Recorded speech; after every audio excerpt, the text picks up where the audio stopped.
صاحب آپ کی جانب میں آؤں گی. آپ کو کیا لگتا ہے کہ صورتحال کیا ہے اب؟ یہ گورنمنٹ ہی اس میں قصوروار ہے؟ آپ کو بھی لگتا ہے کہ تعلیم کو کاروبار بنانے میں حکومت کا کیا کردار ہے؟ آپ بھی بتا دیجئے, حکومت شامل ہے اس میں؟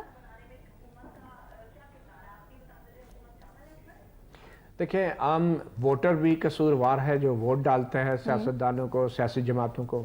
اور پھر جو لوگ ووٹ سے منتخب ہو کے اقتدار میں آتے ہیں اور کئی سال حکومت میں رہتے ہیں, وہ بھی بہت بڑے ذمہ دار ہیں کہ آج سرکاری سطح پر جو تعلیم ہے اس کی ترویج اس سطح کی نہیں جو کہ پرائیویٹ سکولوں میں جس طرح دی جا رہی ہے.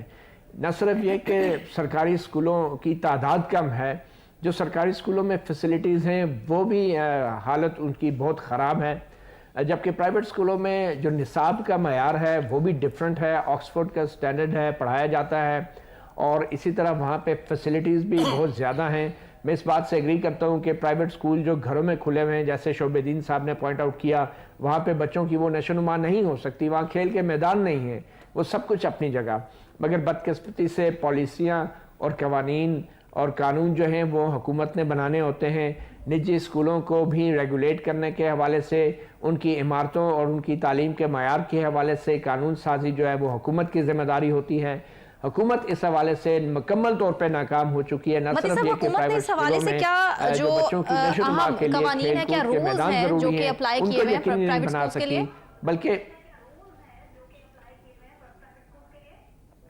دیکھیں میں اسلام آباد کی حد تک آپ کو بتاؤں, یہاں پہ پرائیویٹ ایجوکیشنل انسٹیٹیوشن کی ایک ریگولیٹری اتھارٹی ہے پیرا کے نام سے جو بنی ہے. پچھلے دنوں میں جب یہاں پہ اسلام آباد کے فیڈرل ڈائریکٹریٹ آف ایجوکیشن کے سربراہ تعینات نہیں ہوئے تھے, تو ان میں یہ پرائیویٹ ایجوکیشنل انسٹیٹیوشن کی ریگولیٹری اتھارٹی کے ایک سربراہ تھے, ان کو تعینات کر دیا گیا. اب وہ سرکاری سکولوں کی کیا نمائندگی کریں گے یا سرکاری سکولوں میں کیا فیسلٹی دیں گے, جبکہ وہ خود پرائیویٹ سکولوں کی ایک تنظیم